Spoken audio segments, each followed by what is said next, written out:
अपवित्र अवस्था में पूजा न करे, पवित्र अवस्था में पूजा करे। आवश्यक शरीर की शुद्धि मिट्टी जल आदि से करे, स्नान आदि करके करे। भगवान के सन्मुख बैठे तो बिना संध्योपासन, बिना तिलक स्वरूप कोई संध्योपासन नहीं होगा। पहले तिलक धारण करे, फिर संध्योपासन करे, जप करे। नित्य कृत्य करने के बाद फिर भगवान की पूजा आरंभ करे। ऐसा नहीं कि तिलक लगाए नहीं लगाए पीछे संध्या कर लेंगे, पहले भगवान की पूजा कर लो, ऐसा नहीं। भगवान की पूजा करने के पहले संध्योपासन कर लेना है, नित्य नियम कर लेना है।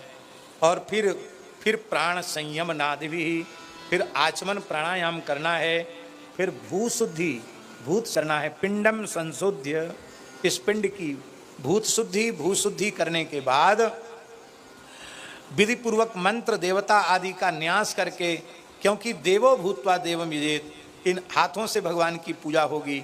तो अंगुष्ठाभ्याम नमः, तर्जनीभ्याम नमः, मध्यमाभ्याम नमः, अनामिकाभ्याम नमः, कनिष्ठिकाभ्याम, करतल कर पृष्ठाभ्याम नमः, हृदयाय नमः, शिरसे स्वाहा, शिखाई वसट इत्यादि क्रम से अंगन्यास कर न्यास करके भूत शुद्धि भूशुद्धि करके और फिर भगवान की पूजा। क्योंकि अब देवतामय शरीर, मंत्रमय शरीर हो गया, अब भगवान की श्रद्धा पूर्वक सेवा करे।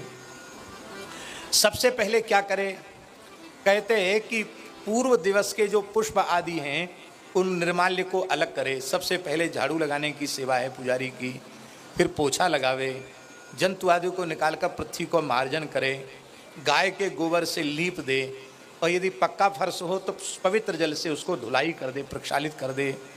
और फिर इसके बाद में पार्षदों को स्नान करावे, और फिर अलग से चंदन आदि घिस करके पार्षदों का पूजन करके फिर गरुड़ घंटा बजा करके भगवान को जगावे, फिर भगवान के वस्त्र को खोले, फिर भगवान को आचमन करावे, और आचमन कराने के बाद मुख प्रोक्षण कराने के बाद फिर हमारे यहाँ वैष्णव तो भगवान को मंगला भोग धरते हैं। ठाकुर जी रात भर सोए हैं, कुछ भूख लगाई होगी, मंगला भोग उनको धराते हैं, आगे सेवा करते, भाव की सेवा। फिर पाद्य अर्घ आचमन यथास्थान पात्रों को विराजमान करे, हृदय में भगवान का ध्यान करे। और महाराज जी, जो भगवान मेरे हृदय सिंहासन पर विराजमान हैं वही भगवान मेरे अर्चावतार के रूप में सामने विराजमान हैं, इस भाव से भगवान का अनुभव करे। और फिर इसके बाद सांगो पांगाम सपार्षदाम ताम ताम मूर्तिम स्वमंत्रतः पाद्यार्घ्याचमनी आद्यैः स्नान वासो विभूषणैः। सांगोपांग पार्षदों के सहित भगवान की सेवा करे, पाद्य अर्घ आचमन आदि उनको विधिवत स्नान वस्त्र विभूषण आदि से सुसज्जित करे। गंध माला अक्षत पुष्प धूप दीप आदि जो जो उपचार कहे गए हैं, पंचोपचार षोडशोपचार त्रैस्त्रिंशोपचार महाराजोपचार, जो भी उपचार हैं, जितनी अपनी सामर्थ्य है उसके अनुसार भगवान की सेवा करे, पर सेवा में कंजूसी न करे, वित्त साठ्यम न कुर्यात, सेवा में वित्त साठ्य न करे। वित्त साठ्य जानते हो, लोग घरों में एसी लगा के रखते हैं, ठीक है, गर्मी इतनी है एसी लगाना पड़ता है, मंदिर में भी एसी लगा के रखेंगे,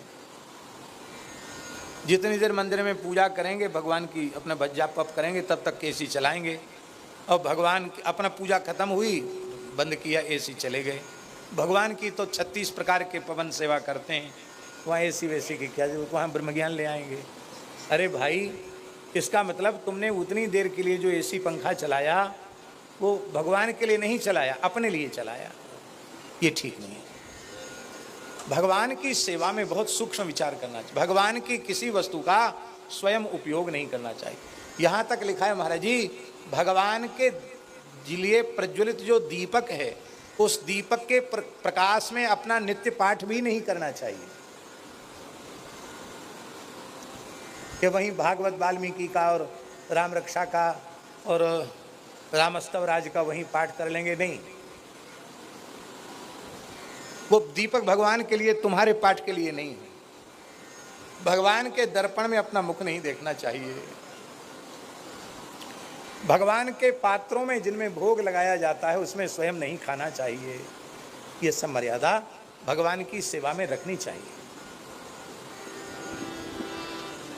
अब इस पूजा को सुन करके बहुत से भोले भाले राजस्थान के गांव-गांव से आए हुए लोग बड़े घबरा रहे होंगे।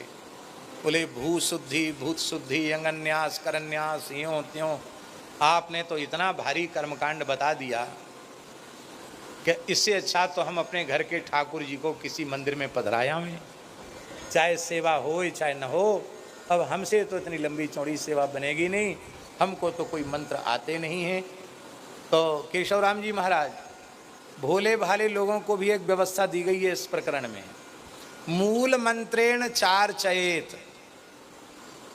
आपको कोई मंत्र याद नहीं है, विधि सीख लो, और जो गुरु महाराज ने मूल मंत्र दिया है, चाहे अष्टाक्षर नारायण मंत्र दिया हो, या षडक्षर श्री राम तारक दिया हो, अथवा द्वादशाक्षर वासुदेव दिया हो, अथवा अष्टादशाक्षर गोपाल मंत्र दिया हो, जो आपके गुरुजी ने कृपा करके मंत्र का उपदेश किया है, उसी मूल मंत्र का अनुसंधान करते हुए हर उपचार को मूल मंत्र का मानसिक उच्चारण करके कर दो, आपकी पूजा पूरी।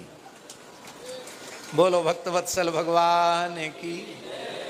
पर भगवान की पूजा करनी चाहिए। आत्मानं तन सांगम संपूज्य विधिवत स्तवै स्तुत्वा नमेत धरिम।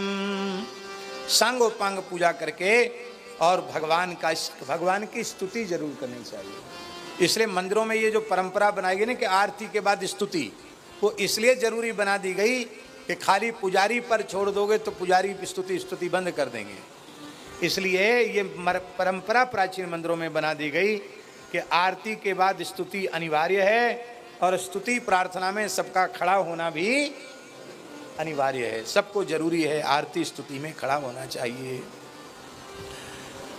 स्तुति करके भगवान को साष्टांग प्रणाम करें। पुरुषों को साष्टांग प्रणाम करना चाहिए, माताओं को पंचांग प्रणाम करना चाहिए।